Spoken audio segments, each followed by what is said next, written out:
Et salut à tous, j'espère que vous allez bien. Aujourd'hui on se retrouve pour un nouveau vlogmas et je vais vous présenter mon top 10 des films de Noël préférés. Donc on va pas attendre plus longtemps et c'est parti.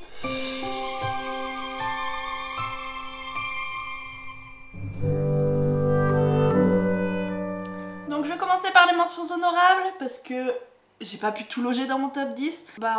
On va parler des téléfilms de Noël. C'est agréable. Ok, c'est pas du grand cinéma, mais qu'est-ce que ça fait du bien de se foutre devant, laisser le cerveau à l'entrée de la salle à manger et kiffer avec un bon chocolat chaud. Mais tous les films de Noël, une bonne histoire d'amour, rien de mieux. Ensuite, si vous voulez une bonne crise de rire, Le Père Noël est une ordure. C'est pas mal aussi. Les Gremlins, ça change des films de Noël cucu. Et en dernière mention honorable, je dirais Bridget Jones. Je kiffe les regarder à cette période. Je sais pas si c'est forcément des films... Oh si, c'est en hiver, c'est chouette. C'est des films de Noël. Allez, et donc ouais, les 3 Bridget Jones, je crois, il y en a 3. Donc on va commencer ce top 10 avec la 10e position. Vous serez sûrement pas d'accord avec l'ordre, mais c'est pas grave. Donc en 10e position, le Grinch. Je ne connais pas depuis très longtemps, parce que je l'ai découvert il y a 2-3 ans. Et j'ai surkiffé. C'est un film de Noël, mais qui sort des sentiers battus. Je me tape des barres, j'adore ce personnage. Allez-y. Franchement, si vous ne connaissez pas, allez le découvrir. En 9e position, un petit Tim Burton, ça fait toujours plaisir. Donc, L'étrange Noël de Monsieur Jack. Donc c'est pareil, c'est barré. C'est... Quand on regarde les images, on dirait... Enfin, je dirais que c'est un film à cheval entre Halloween et Noël. C'est à regarder, ouais, mois de novembre, début décembre peut-être. Mais franchement, c'est toujours un doudou à regarder. En 8e position, un classique. Maman, j'ai raté l'avion.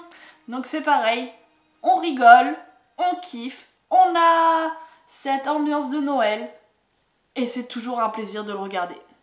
En 7e position, celui-là je suis pas sûre que tout le monde le connaisse, mais moi je me le tapais mais tout le temps quand j'étais petite, j'adorais parce qu'il est vieux comme film. C'est La course aux jouets, donc c'est avec Schwarzenegger. Donc c'est l'histoire d'un papa qui où il se rend compte le 24 décembre qu'il n'a pas acheté le jouet à la mode, vraiment dernier cri pour son fils. Et donc on va suivre toute l'épopée où il va essayer de le dégoter. Et vous verrez, c'est compliqué. En 6e position, on va retrouver mon petit chouchou de Jude Law avec The Holidays, donc avec Cameron Diaz aussi. Les autres, je sais plus leur nom, mais c'est pareil, c'est un bijou. Donc là, c'est vraiment une histoire d'amour. C'est deux femmes qui, dans leur vie respective, ça va pas trop, décident d'échanger leur maison pour les fêtes. Et elles vont faire des rencontres.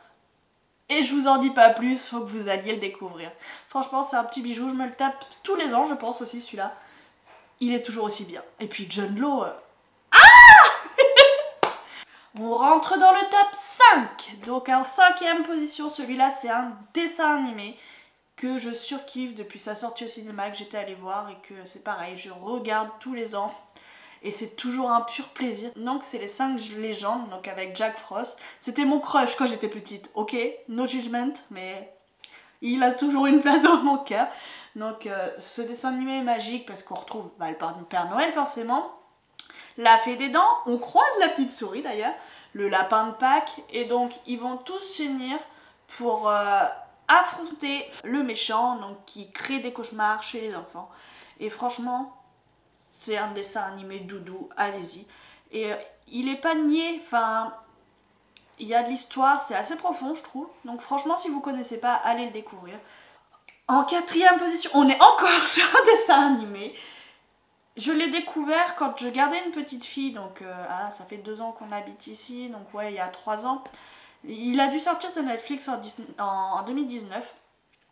Et quand je l'ai regardé, j'ai eu un coup de cœur pour ce dessin animé, donc c'est La légende de Klaus, si vous connaissez pas. Franchement, c'est super chouette. Les dessins, on en parle des dessins. Enfin, moi c'est mon métier, hein, je suis graphiste, donc j'adore m'attarder et m'émerveiller devant les graphismes. Et là, franchement, c'est un bijou visuel, mais pas que. L'histoire est géniale. Franchement, allez le regarder, il est toujours sur Netflix du coup. Mais allez-y les yeux fermés. En troisième position, vous allez me dire, mais Lucie, tu peux pas nous faire un top de films sans tes Harry Potter. Et ben le voilà, Harry Potter 1. Bon lui, je le regarde toute l'année. Mais ok, les effets visuels ont vieilli. Ok, ça fait mal aux rétines. Mais c'est tellement... C'est comme un nounours en guimauve, tu vois. Ça paye pas de mine quand on le regarde. Mais une fois qu'on y entre, c'est doudou, c'est tout doux, c'est... Et puis il y a la période de Noël dedans, donc... je suis désolée, ça compte en film de Noël, hein. Oh. Et puis... Harry Potter, quoi. En deuxième position... Donc là, les deux premiers, enfin les trois, le top 3 finalement, c'est surtout de la nostalgie. Parce qu'en deuxième position, bon j'ai fait un regroupé, parce qu'il y en a plusieurs de cette saga, de cette série de films. Donc c'est Super Noël. Donc ce film-là, je l'avais en cassette, j'avais le 1, donc Super Noël et Hyper Noël en cassette. J'ai vu que sur Netflix il y avait un troisième, j'ai pas encore pris le temps de le regarder. Mais ces films-là, j'ai dû les regarder mais des dizaines et des dizaines de fois. Et quand j'ai vu qu'ils étaient sur Disney+, je me les retape chaque année. Mais si vous connaissez pas, franchement c'est super. Enfin en gros, pour te faire résumer, dans le 1, t'as le personnage principal. Il entend du bruit le soir de Noël sur son toit. Du coup il panique, il croit qu'il va se faire cambrioler. En fin de compte c'était le Père Noël. Il l'a fait tomber du toit et quick, capoute quoi. Et il trouve une petite carte sur le Père Noël. Et ce qui est dit, c'est que celui qui récupère les affaires du Père Noël, et ce qui est dit, c'est celui qui trouve les affaires du Père Noël devient le Père Noël. Donc Scott devient le Père Noël. Donc on suit ses aventures. C'est pas facile de être le Père Noël au pôle Nord et sa vie de famille. Donc il y a quelques rebondissements. Mais franchement, ce film, vous comprendrez en voyant le premier pourquoi il a pas fini premier, mais ça aurait pu. Et enfin, roulement de tambour, la première place est attribuée à Le Pôle Express. Ce film, c'est toute mon enfance. C'est pareil, je l'avais en cassette. Après, maman l'avait trouvé en DVD. Et je pense que ouais, celui-là, je m'en lasserai jamais, même si les dessins ont vieilli. C'est tellement nostalgique de quand j'étais petite que je le regarderai toute ma vie, je crois. Tous les personnages dans ce dessin animé sont joués par Tom Hanks. Les voix, enfin, vous savez, avec les petits points là, je sais pas comment ça s'appelle, mais avec la 3D tout ça. Bah, ce dessin animé, c'est un dessin animé doudou en fait. C'est magique. Et là, pour le coup, on y est à Noël. Parce que le petit garçon, je me rappelle plus de son prénom, je m'en rappelle jamais.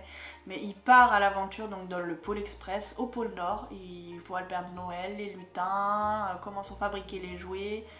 Et il y a des rebondissements. Franchement, si vous connaissez pas, je pense qu'il doit durer 1h30, 1h20 à tout casser.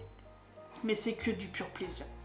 Bon alors dites-moi, est-ce que vous êtes assez d'accord avec mon top 10 ou pas du tout?